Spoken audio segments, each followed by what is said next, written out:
ஈவேரா படத்துக்கு மாலை போட்டீங்க, பூ தூணிங்க, எம்ஜிஆர் படத்தையே வைக்கலை. ஆக நீங்கள் எம்ஜிஆர் விரோதி அப்படிங்கிறது அதிமுககாரங்க புரிஞ்சுக்கோங்க, எம்ஜிஆர் ரசிகர்கள்லாம் புரிஞ்சுக்கோங்க.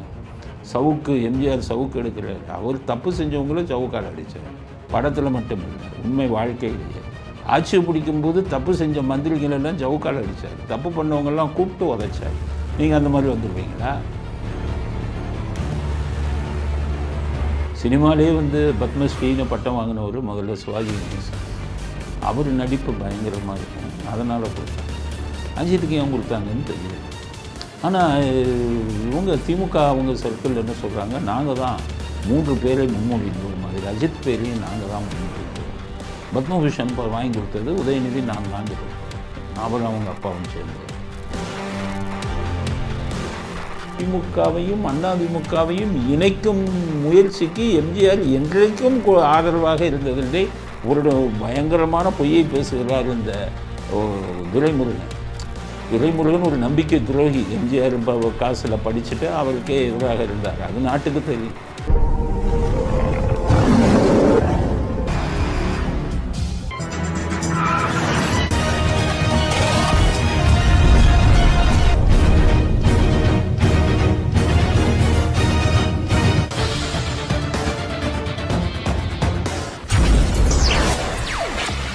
வணக்கம். இன்றைய அரசியல் ஆடுகளத்திற்கு உங்கள் அனைவரையும் அன்புடன் வரவேற்கிறோம். முதல் செய்தி, விஜய் செய்தி. வேதாளம் மீண்டும் முருங்கை மரத்தில் ஏறிவிட்டது. விஜயை பற்றி அதுதான் சொல்லணும். என்ன வேதாளம் அப்படிங்கிறதுலாம் ரொம்ப பேருக்கு தெரியாது. அதாவது முன்னாடியெல்லாம் ஒரு கதை வரும்.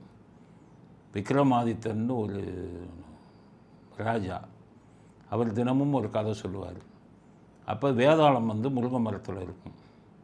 அவருடைய கதையை கேட்க கீழே வரும். உடனே கதை சொல்லுவார். சொன்னோன்னே வேதாளம் மறுபடியும் முருங்கை மரத்தில் ஏறிடும். அப்படியே முடிப்பாங்க. இந்த கதையை கேட்டவுடன் வேதாளம் மறுபடியும் முருங்கை மரம் ஏறிவிட்டதுன்னு சொல்லுவாங்க. அதுதான் வேதாளம் முருங்கை மரம் கதை. அடிக்கடி இதை மாற்றிக்கிட்டே இருக்காங்க பாருங்கள், கொள்கைகளை. அவங்கள வேதாளம்பாங்க, மறுபடியும் முருங்கை மரம் ஏறி வச்சுப்பாங்க. அதே மாதிரி விஜய் ஆரம்பத்தில் அந்த வேதாளம் ரொம்ப மோசமாக ஆரம்பித்தது. ஈவேரா படத்தை காமிச்சது, ஒன்றிய அரசுன்னது, அப்புறம் நீட்டு தேர்வு ரத்து செய்யணுன்னது. ஆஹா, வேதாளம் ஆரம்பமே சரியில்லையே அப்படின்னு சொல்லி எல்லாம் நினச்சோம்.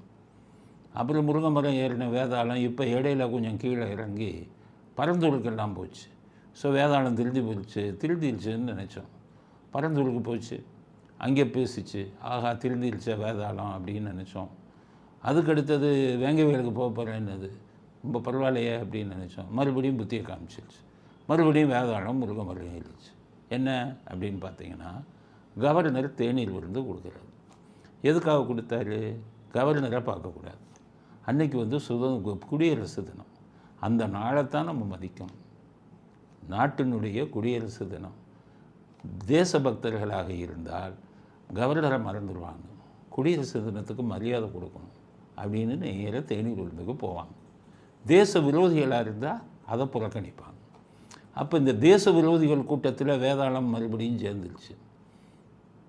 விஜய் என்ற வேதாளம் நேற்று தேநீர் விருந்தை புறக்கணிச்சு. கட்சிக்காரவங்க யாரும் போகக்கூடாதுன்னு சொல்லி. ஆனால் கவர்னர் அப்படி என்ன தப்பு செஞ்சார்? சமீபத்தில் போய் கவர்னர்கிட்டலாம் பெட்டிஷன் கொடுத்தீங்களே, திடீர்னு அவர் மேலே என்ன கோபம்? அவர் பாவம் இதுக்கு தானே கூப்பிட்டாரு, குடியரசு தினத்துக்கு. அப்போ நீங்களும் தேச விரோதிகள் பட்டியலில் சேர்ந்துட்டீங்க. எல்லாம் புரிஞ்சுக்காங்க. விஜய் ஒரு தேச துரோகி பட்டியலில் சேர்ந்து விட்டார். அதுதான் உண்மை. அதனால தான் எந்த காரணமும் இல்லாமல் கவர்னர் இதை நீங்கள் புறக்கணிச்சிங்கன்னா என்ன காரணம்னு சொல்லுங்கள்.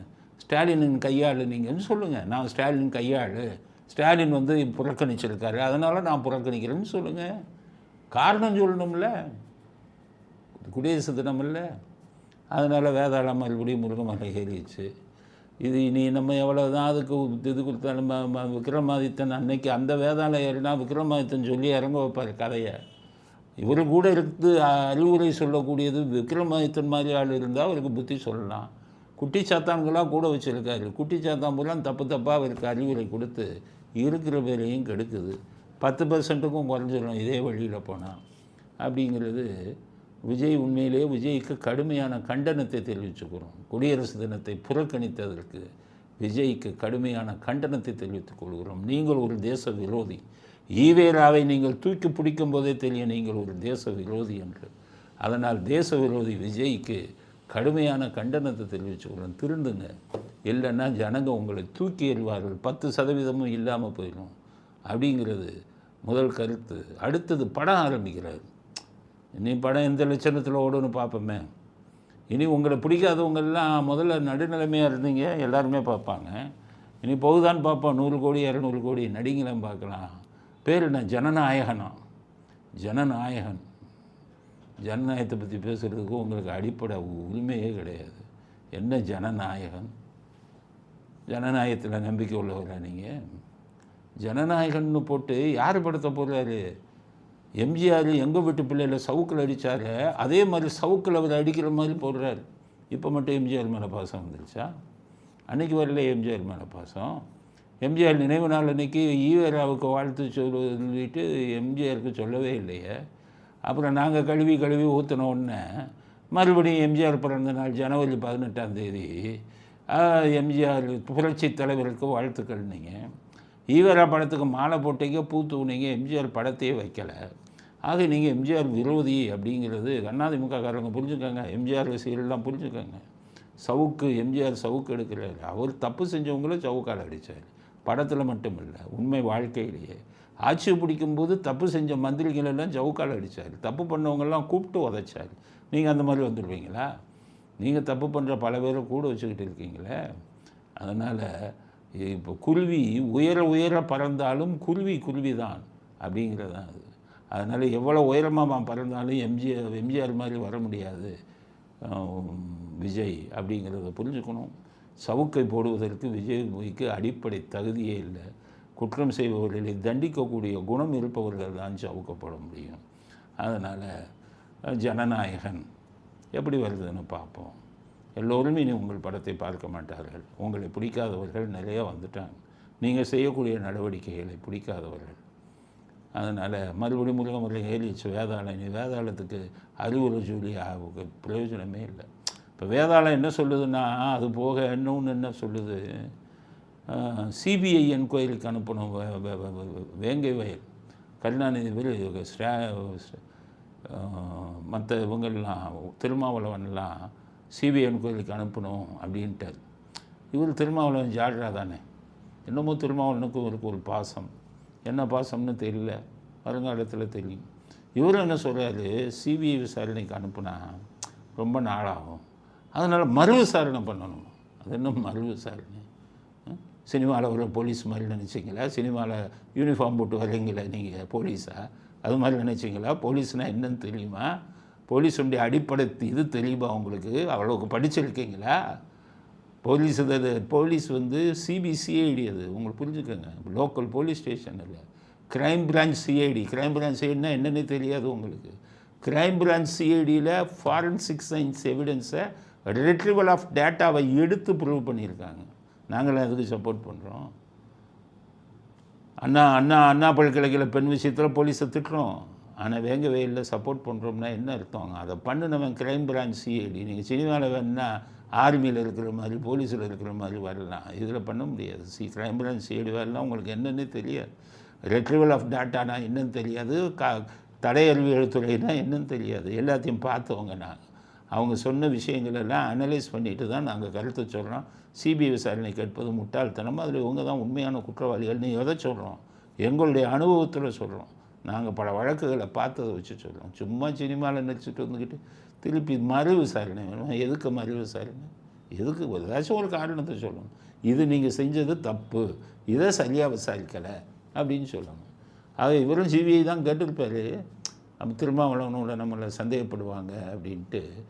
அது ரொம்ப நாள் ஆகும், இதில் பண்ணிடுங்க அப்படின்னு சொல்லி ஒரு சப்பக்கட்டு கட்டி அதை ஒரு கருத்தை தெரிவிச்சிருக்காரு விஜய். அதனால் விஜய்க்கு சொல்கிறோம், தெரியாத விஷயத்தை பற்றி ரொம்ப பேசாதீங்க, அது உங்கள் முட்டாள்தனத்தை பிரதிபலிக்கும் அப்படிங்கிறது முதல் கருத்து. விஜய் முடித்த உடனே அஜித்துக்கு பத்மபூஷன் பட்டம் கொடுத்துருக்காங்க. சினிமாலே வந்து பத்மஸ்ரீன்னு பட்டம் வாங்கினவர் முதல்ல சிவாஜி கணேசன். அவர் நடிப்பு பயங்கரமாக இருக்கும், அதனால் கொடுத்தாங்க. அஜித்துக்கு ஏன் கொடுத்தாங்கன்னு தெரியலை. ஆனால் இவங்க திமுக அவங்க சர்க்கிள் என்ன சொல்கிறாங்க, நாங்கள் தான் 3 பேரை முன்மொழிந்தோம், அதில் அஜித் பேரையும் நாங்கள் தான் முன்மொழிந்தோம்.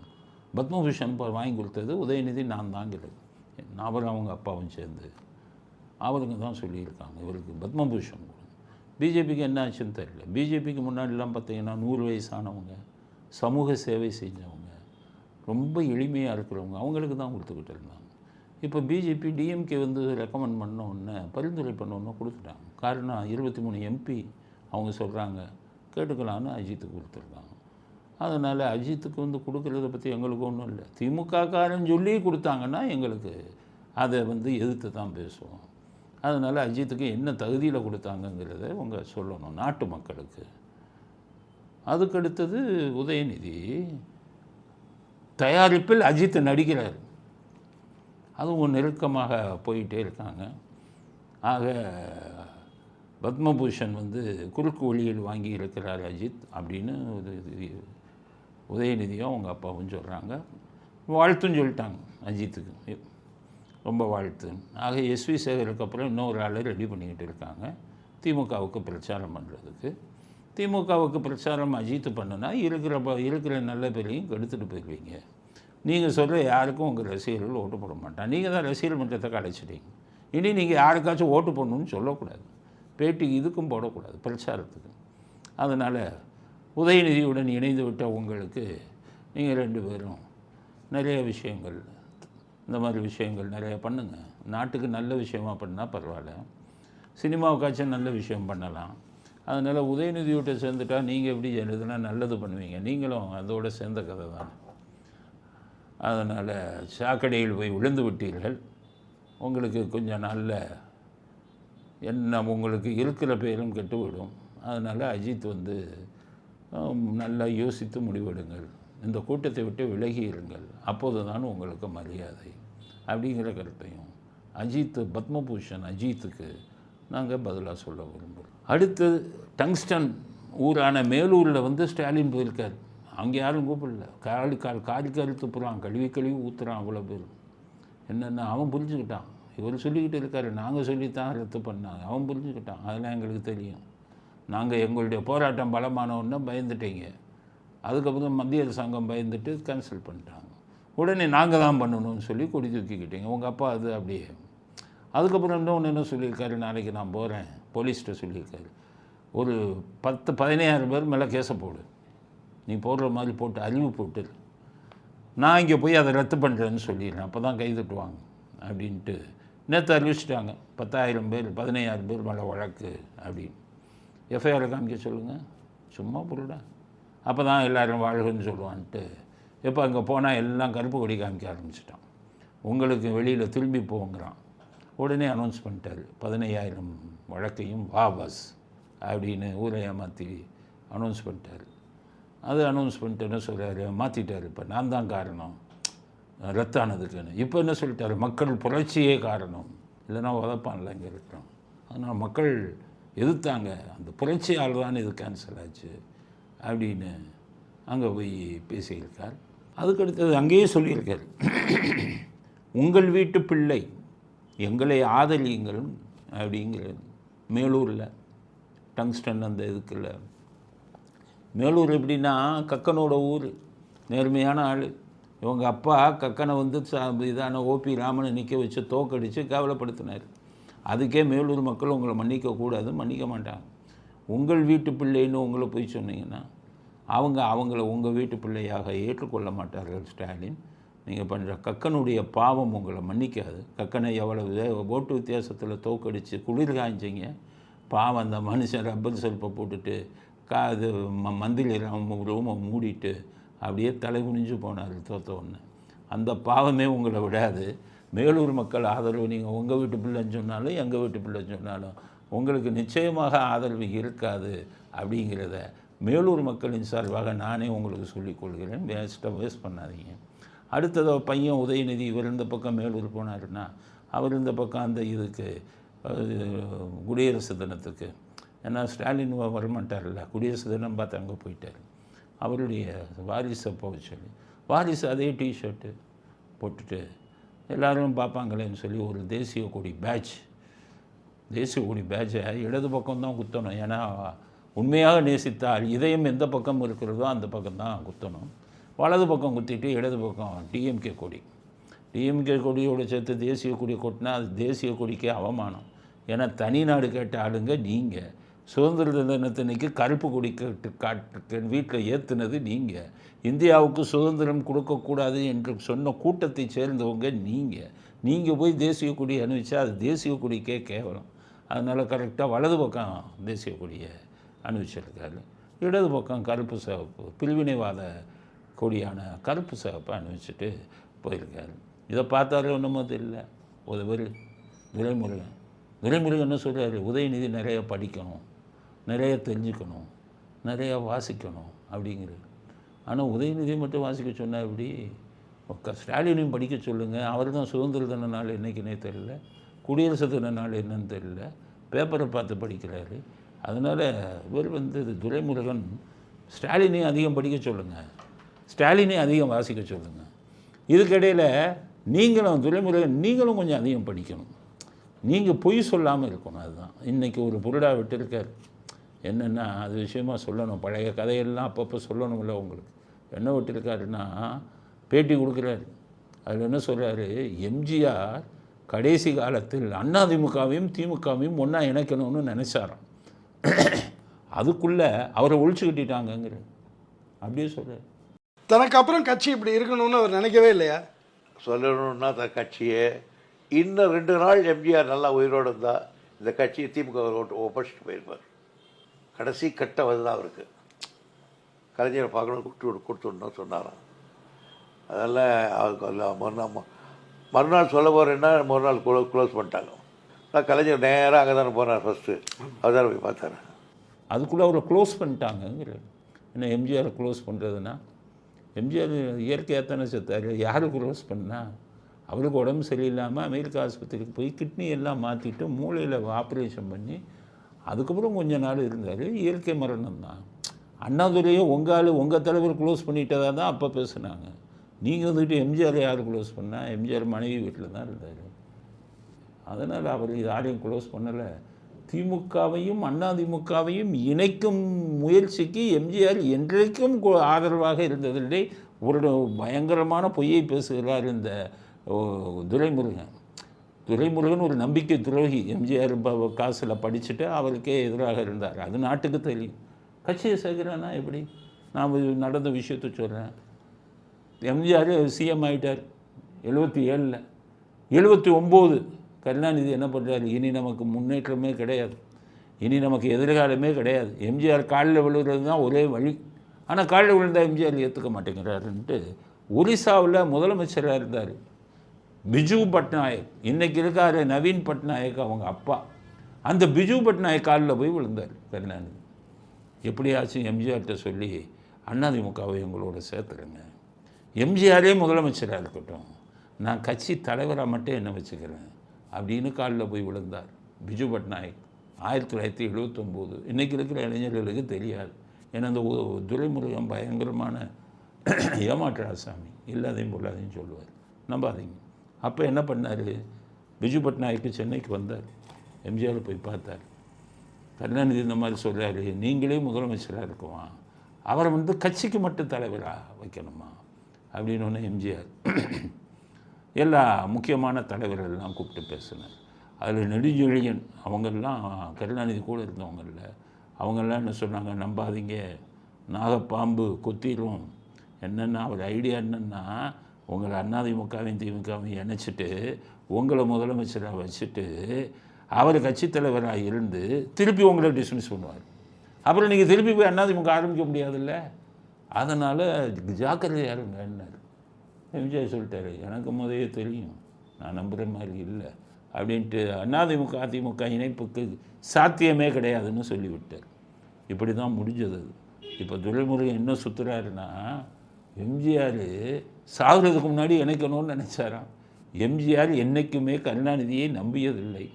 கருணாநிதி கொஞ்சம் நெஞ்சம் இதாக பண்ணார். உலகம் சுற்றுவாளிவனை தீ வச்சு கொளுத்தணும் அந்த படத்து நெகட்டிவானு ட்ரை பண்ணவர். 1972 கட்சியை விட்டு டிஸ்மிஸ் பண்ணவர். எம்ஜிஆர் எலெக்ஷனில் நிற்கும் போதெல்லாம் யார் யார் பணம் கொடுத்தாங்களோ அவங்களெல்லாம் கூப்பிட்டு மிரட்டினவர். நல்லது செய்தவருக்கு கெட்டது செய்தவர். 1977 எம்ஜிஆர் ஆட்சிக்கு வந்த உடனே மூக்காமுத்து கருணாநிதியோட பையன் கெட்ட வார்த்தையில் திட்டி அடிக்க வந்தார். வீட்டு வாசல் வெளியில் வான்னார். நான் மரியாதையை சொன்னேன். அவ்வளோ மரியாதை இல்லாமல் கருணாநிதியை கூப்பிட்டார். அப்போ அங்கே இருந்த போலீஸ் அதிகாரிகள் கருணாநிதி முன்னாள் முதலமைச்சருங்கிறதுனால 2 போலீஸ் இன்ஸ்பெக்டர்களை போட்டிருந்தாங்க. அவங்க இன்ஃபார்ம் பண்ணி உளவுத்துறையிலேருந்து எம்ஜிஆருக்கு வந்தது. மூக்காமுத்து வாசலில் நின்று சண்டை போடுறாரு, கருணாநிதியை கெட்ட வார்த்தையை திட்டி வெளியில் வான்னு கூப்பிடுறாருன்னு சொன்ன உடனே எம்ஜிஆர் அப்போல்லாம் லேண்ட்லைன் ஃபோன் போட்டு ஃபோனில் சொல்கிறார், என்ன மூக்காமுத்து வந்து தகராறு பண்ணுறாப்லையா அப்படின்னு கேட்டோன்னு ஆமாங்கிறாரு. நான் பார்த்துக்கிறேன், நீங்கள் ஒன்றும் பண்ணாது. இதே இது கருணாநிதியாக இருந்தால் என்ன வேலை பண்ணியிருப்பார்? எம்ஜிஆருக்கு ஒரு பையன் எடுத்து தகராறு பண்ணியிருந்தா தூண்டி விட்டு இருப்பார். தூண்டி விட்டு குழம்பிய குட்டையில் மீன் பிடிச்சிருப்பார். ஆனால் எம்ஜிஆர் சரி நான் பார்த்துக்கிறேன் அப்படின்னு சொன்னோன்னா கருணாநிதி சொன்னது போலீஸுகளே வச்சு அடிச்சிடாதீங்க அப்படின்னு. அதெல்லாம் எனக்கு தெரியும்னு சொல்லி 5 ஸ்டண்ட் மாஸ்டர்களை ஜீப்பில் அனுப்புகிறார் எம்ஜிஆர். அவங்க போய் அவரை அடிக்காமல் தூக்கிட்டு வாங்க. மூக்காமுத்து அவங்க தூக்கிட்டு வந்தாங்க. மூக்காமுத்து இன்னும் உயிரோடு இருக்கிறார். அவங்க அப்பா வந்து அவருக்கு நம்பர் 1 எதிரி. இந்த குடும்பம் பூரா அவரை ஒன்றும் கவனிக்கலை. வெறும் அதாவது 1,76,000 கோடி அடித்த கொள்ளையில் ஒரே 1 கோடி தான் மூக்காமுத்துவுக்கு கொடுத்துருக்காங்க. மூக்காமுத்து இன்னும் வாடகை வீட்டில் இருக்கிறார். இன்னும் அவர் எம்ஜிஆர் ரசிகர். நான் எம்ஜிஆரை பாராட்டுறதுக்காக சொல்லலை. அங்கே உள்ள நடப்பது எனக்கு தெரியும் நல்லா. அப்படியே படுத்த படுக்கையாக இருக்கிறார். சாப்பாடு போய் கொடுக்குறாங்க. அப்போ தான் கதவை திறக்கிறாங்க. சாப்பிட்றாரு, படுத்துடுறாரு. கடைசி என்ன பண்ணாங்க தெரியுமா? அவர் நடித்த மூக்காமுத்து நடித்த படத்தை டிவியில் போடுறாங்க. எந்திரிச்சு பார்ப்பாரான்னு அப்படி திரும்பி பார்க்குறார். மறுபடியும் படுத்துறார். ஆனால் எங்கள் வீட்டு பிள்ளை படத்தை போட்ட உடனே துள்ளி குதித்து எந்திரிச்சு உட்காந்து பார்க்குறாரு. இன்னைக்கு வர ஏன் கருத்தை பார்க்க ஏன் அப்படி செய்கிறாருன்னா அப்பா செய்யாததை எம்ஜிஆர் செய்தார். எனக்கு தூக்கிட்டு வர சொன்னார். அங்கேருந்து தூக்கிட்டு வந்து நேராக ராமவரம் தோட்டம் போனாங்க. ஏன்ப்பா அப்பாட்ட தகராறு பண்ணுறேன் அவர் கேட்டது. செலவுக்கு பணம் கொடுக்க மாட்டேங்கிறார். உனக்கு எவ்வளோ வேணும்? 1977 அவர் கேட்டது எனக்கு மாதம் 10,000 வேணும்னாரு. அவ்வளோதானே, 1ஆம் தேதி ஆனால் தோட்டத்துக்கு வா, ராமவரம் தோட்டத்துக்கு, நான் கொடுக்குற அந்த பணத்தை அப்பாட்ட போய் சண்டை போடாத அப்படின்னு மாதம் மாதம் மூக்காமுத்துவுக்கு பணம் கொடுத்தார். கருணாநிதி எதிரின்னு தெரிஞ்சோம். கடைசி பணம் கொடுத்தோன்னே மூக்காமுத்து அவர்கிட்ட போய் கேட்டார், பெரியப்பா நான் உங்கள் கட்சியில் சேர்றேன், என்னை ஏடிஎம்கேல சேர்த்துக்கங்கன்னாரு. அப்போ எம்ஜிஆர் சொன்னது, உங்கள் அப்பா ஒரு கட்சியில் இருக்கும்போது நீ அவருக்கு எதிராக என் கட்சிக்கு வரலாமா? நீ வந்தாலும் நான் உன்னை சேர்க்க மாட்டேன். எவ்வளோ பெரிய பெருந்தன்மை பாருங்கள். கருணாநிதிக்கும் அவருக்கும் உள்ள வித்தியாசத்தை பாருங்கள். இப்படிப்பட்ட மனித பண்ணாங்க. அதுக்கப்புறம் கடைசி வரை அவருக்கு பணம் கொடுத்துக்கிட்டு இருந்தார். ஆனால் அதே எம்ஜிஆர் கொஞ்ச நாள் ஆகி 79 தான் ஆன உடனே இந்திரா காந்தி கூட போய் சேர்ந்துக்கிட்டு எம்ஜிஆர் ஆட்சியை டிஸ்மிஸ் செய்யுங்கன்னு சொல்லி டிஸ்மிஸ் செய்ய வைத்தார். அப்பவும் எம்ஜிஆர் வந்து சரி, அவங்களுடைய குணம், கொட்டுவது அவர் குணம், மற்றவர்களுக்கு உதவுவது என்னுடைய குணம். அவர் ஒரு தேளுக்கு ஆள தெரியாது. தேளை நீங்கள் போய் காப்பாற்றணுன்னு பிடிச்சிங்கன்னா கொட்டும். இப்போ காப்பாற்ற வந்தவர்களே கொட்டும். அந்த தேளின் குணம் கொண்டவர் தான் கருணாநிதி. ஆனால் இவர் வந்து மன்னிக்கக்கூடிய குணம், உதவக்கூடிய குணம் இருந்தவர்.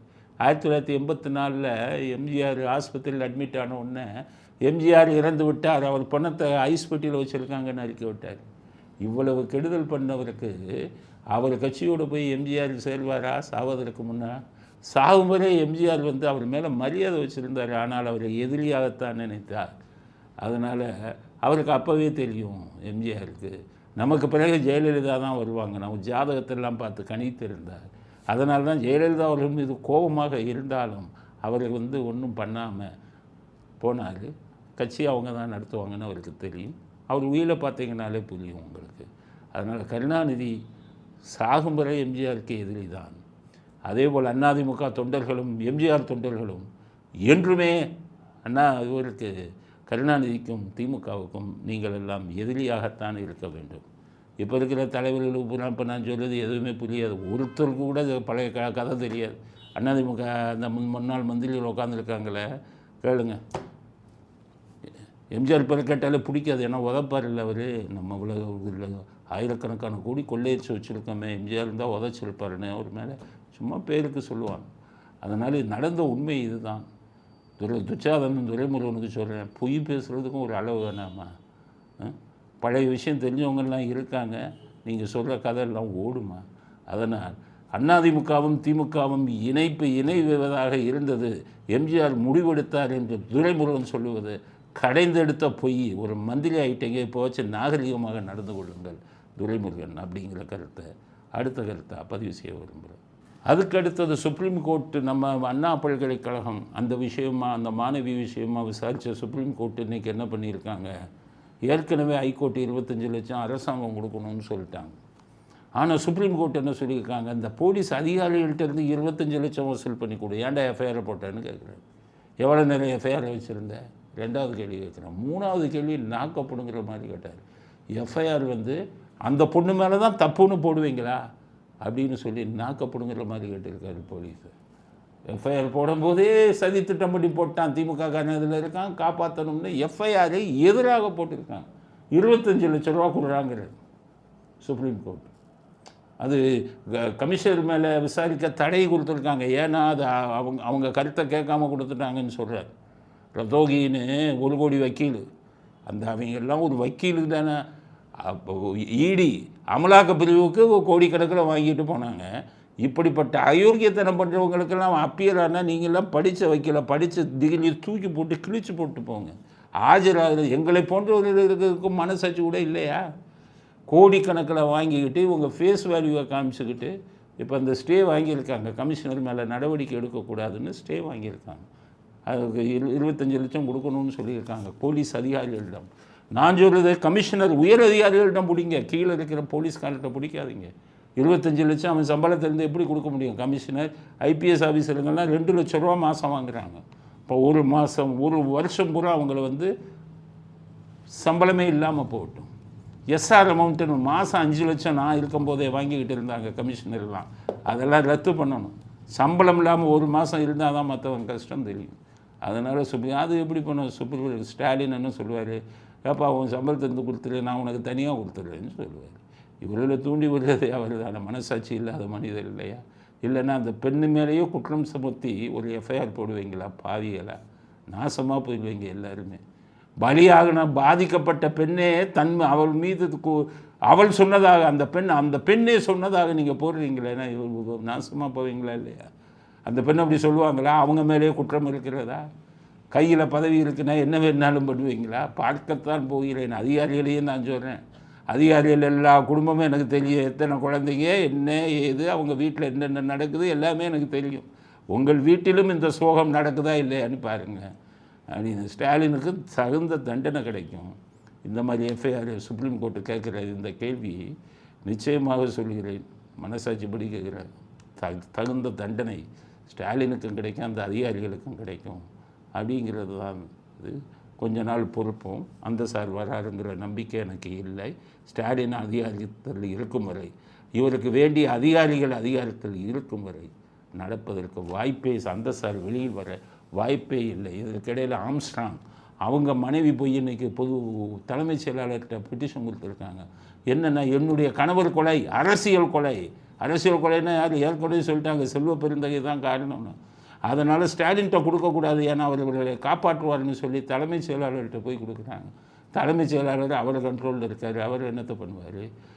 போலீஸில் இருக்கிற கமிஷனர் முக்கியமான அதிகாரிகள்னால் ஸ்டாலினுக்கு நெருக்கமானவங்க, அவங்க எங்கே நடவடிக்கை எடுப்பாங்க? அதனால் ஏதோ அவங்க கணவர் இறந்துட்டாங்கங்கிறதுல நடவடிக்கை எடுக்க சொல்லி கொடுக்குறாங்க. ஆனால் எதுவும் நடக்காது. இன்னும் பல விஷயம் ஆம்ஸ்ட்ராங் வழக்கு விசாரணைக்கு வரும்போது இன்னும் பல தகவல்கள் நான் சொல்கிறேன். என்னென்ன இவங்க இந்த வழக்கிலேயே என்னென்ன தப்பு பண்ணிட்டு இருக்காங்கங்கிறதெல்லாம் வெளியில் வரும். ஏன்னா நாங்கள் வழக்கறிஞராக இருக்கிறதுனால அந்த விசாரணைக்கு நான் ஒவ்வொரு இதுலேயும் போய் உட்காந்து என்னென்ன தவறுகளை காவல்துறை பண்ணியிருக்காங்க, யார் யாரை பலிகடை ஆக்கி இருக்கிறார்கள், யார் யாரை காப்பாற்றியிருக்காங்கன்னு தெரியும். அதனால தான் செல்வ பெருந்தகையை பாதிக்கப்பட்ட ஒரு குடும்பம் இவ்வளவு சொல்லியும் அதை சேர்க்க மாட்டேங்கிறாங்க. ஒரு அரசியல்வாதிக்கு கூஜா தூக்கி கொண்டிருக்கிறார்கள் காவல்துறை உயர் அதிகாரிகள் அப்படிங்கிற கருத்தையும் அடுத்த கருத்தை பதிவு செய்வார். அடுத்தது நம்ம நாட்டு வக்கீல் ஆர்எஸ் பாரதி சொல்கிறாரு, பெரியார் கவுன்சிலராக கூட ஆனது ஆக ஆசைப்பட்டதில்லை. ஈவேரா கவுன்சிலராக கூட ஆக ஆசைப்பட்டது இல்லையா?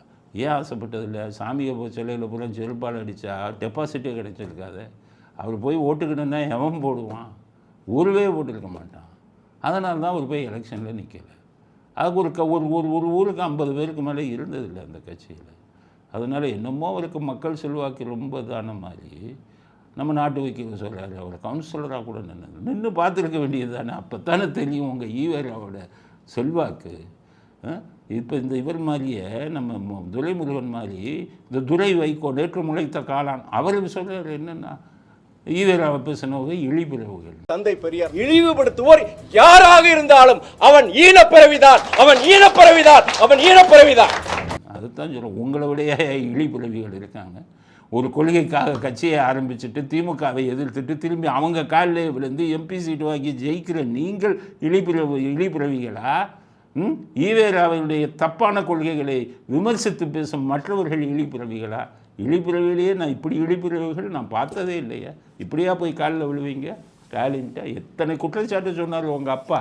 சாதி பாச்சா கொலைக்கே காரணம் அவர்னு சொன்னார். கருணாநிதியுடைய ஜாதி பேரை சொல்லி எவ்வளவு அசிங்கமாக விமர்சித்தார். எந்த முகத்தோடு போய் அவங்க காலில் விழுகுறது எம்பி சீட்டை வாங்கிட்டு 1ஆம் நம்பர் இழிபிறவிகள் நீங்கள் என்னடான்னு கேட்டால் ஈவேராவை பேசுபவர்கள் இழிபிறவிகள்னா உங்கள் திராவிட இதில் வந்த எல்லாமே இழிபிறவிகள் தான். உங்கள் தலைவரிலிருந்து இதில் அண்ணாதுரையை தவிர. அண்ணாதுரை தான் கொஞ்சம் நேர்மையாக இருந்தார். மற்ற எல்லாருமே ஒரே காமராஜர் சொன்னபடி ஒரே குட்டையில் உரிய மட்டை. எம்ஜிஆர் விதிவிலக்காக இருந்து உங்களை விட்டு வெளியில் வந்தார். அதனால தான் திராவிடம் பிழைத்தது. இன்னைக்கு வர அதில் ஆட்சியில் வந்துக்கிட்டு இருக்குன்னா எம்ஜிஆருங்கிற நல்ல மனிதர் வெளில வந்தார். அதனால் மக்கள் அவரை சப்போர்ட் பண்ணாங்க. இல்லைன்னா அப்போவே உங்களை இழுத்து மூடி காங்கிரஸ் ஆட்சியை பிடிச்சிருப்பாங்க. தேசிய கட்சிகள் ஆட்சியை பிடிச்சிருப்பாங்க. அவர் தான் காப்பாற்றினார். இப்போ இனி ஸ்டாலின் இருக்க வந்துட்டதுனால திரும்பி திராவிடத்தின் வரலாறு இத்துடன் மூடப்படும் அப்படிங்கிறது தான் என்னுடைய கருத்து. துரை வைகோ என்ற நேற்று முளைத்த காளானுடைய பேச்சுக்கு என்னுடைய கருத்து இதுதான் என்பதை தெரிவித்துக் கொள்கிறேன். இத்துடன் இன்றைய அரசியல் ஆடுகளம் நிறைவு பெறுகிறது. மீண்டும் நாளை புதிய செய்திகளுடன் உங்களை சந்திக்கிறோம். நன்றி, வணக்கம், ஜெயன்.